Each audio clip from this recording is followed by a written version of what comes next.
बुधवार को जम्मू कश्मीर से एक ऐसी खबर आई जिसने पूरे देश को गमगीन कर दिया। आतंकवादियों की मौजूदगी की जानकारी मिलने के बाद 12-13 सितंबर की रात को अनंतनाग के गरोल में सेना और जम्मू कश्मीर पुलिस द्वारा एक संयुक्त अभियान शुरू किया गया था। गोलीबारी में सेना के 2 अधिकारी और एक पुलिस अधिकारी गंभीर रूप से घायल हो गए थे और बाद में तीनों देश की सुरक्षा करते हुए शहीद हो गए।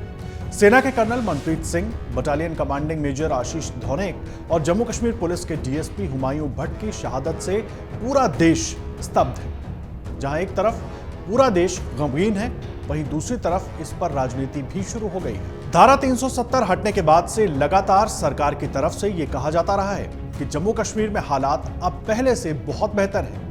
पिछले कुछ दिनों में सेना और पुलिस ने कई बार संयुक्त ऑपरेशन चलाकर बहुत से आतंकियों को मार गिराया है, लेकिन बुधवार की घटना ने एक बार फिर पूरे देश को हिलाकर रख दिया और इसलिए अब इस पर राजनीति भी शुरू हो गई है। पूरा विपक्ष केंद्र सरकार को निशाने पर लेकर सवाल पूछ रहा है। शिवसेना नेता संजय राउत ने सरकार पर हमला बोलते हुए क्या कहा, पहले जरा वो सुन लीजिए।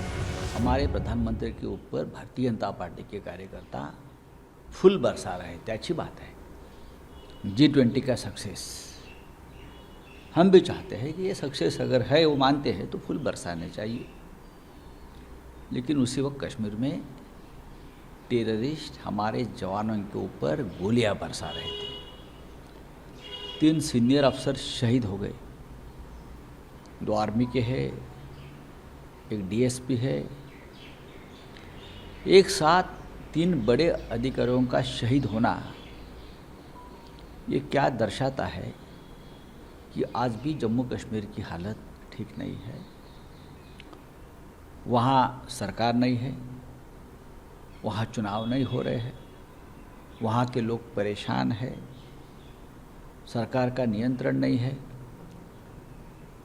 वहाँ अगर एक अपनी व्यवस्था बना ली है, यूनियन टेरिटरी बना ली है आपने जम्मू कश्मीर को, तो ये आपकी जिम्मेदारी है, ये केंद्र सरकार की जिम्मेदारी है, ये गृह मंत्री की जिम्मेदारी है, ये प्रधान।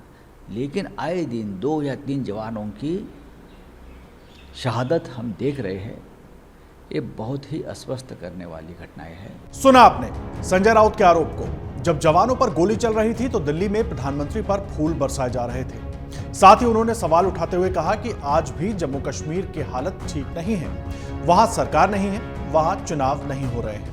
बात यहीं तक नहीं है, नेशनल कॉन्फ्रेंस के नेता फारूक अब्दुल्ला ने भी सरकार पर सवाल उठा दिए हैं। पहले उनका पूरा बयान सुनिए। कहीं रजौरी में एनकाउंटर, कहीं और का एनकाउंटर रोज होते रहे और हुकूमत रोज चिल्लाती रहती है कि मिलिटेंसी खत्म हो गई। अब बताइए मुझे, क्या मिलिटेंसी खत्म हो गई? ये खत्म नहीं हो गई। जब तक कोई रास्ता न ढूंढा जाए जिससे अमन आ सके। लड़ाई से अमन नहीं आता है, बातचीत से अमन आता है। बंद नहीं होंगे। हम लोग बेवकूफ़ हैं अगर हम समझते हैं ये बंद होगा। हम जाने खोते जाएंगे। बातचीत के बगैर कोई रास्ता नहीं है। हमें दोनों मुल्कों को वो घमंड छोड़ देना चाहिए और टेबल पे आके बात करनी चाहिए। आज जो ये हुआ है, क्या ये दिखाता है कि आतंकवाद कम हुआ है? किसको ये उल्लू बना रहे हैं? फारूक अब्दुल्ला सीधे सीधे केंद्र पर आरोप लगा रहे हैं कि जो आतंकवाद खत्म होने का दावा किया जा रहा है वो सब हवा हवाई है।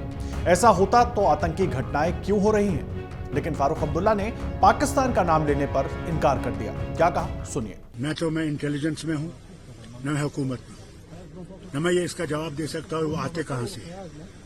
मैं आ तो रहे हैं और फुली ट्रेंड आ रहे हैं। आज वो बात रहेगी नहीं।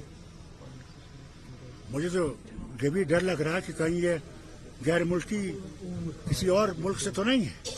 इसके अलावा आरजेडी नेता शिवानंद तिवारी ने भी इस घटना को लेकर मोदी सरकार को घेरा।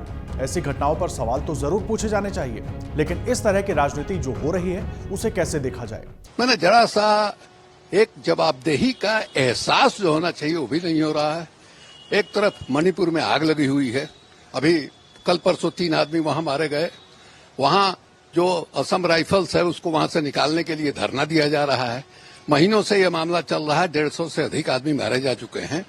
और कल जो है, मैंने जिस ढंग से मैंने एक एनकाउंटर हुआ आतंकवादियों के साथ, उसमें कर्नल रैंक का, मेजर रैंक का, डीएसपी रैंक का अफसर मारा जा रहा है और हमारे प्रधानमंत्री जी एकदम बिल्कुल राजा महाराजा के अंदाज में अपने हेडक्वार्टर में प्रवेश करते हैं, फूल और माला और ये और वो।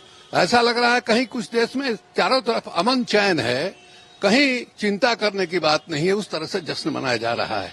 ये इस तरह की सरकार, मैंने इस तरह के प्रधानमंत्री जिनके आचरण से मैंने सर जो है झुक जाता है, कहीं से कोई जवाबदेही का एहसास नहीं है।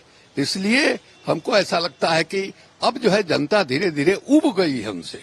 कितना भाषण सुने, कितना चेहरा देखें, अब जो है एंटी इनकम्बेंसी कस के बोल रहा है। सवाल बीजेपी से भी, जब इतनी बड़ी घटना हुई तब बीजेपी कार्यालय में जश्न क्यों?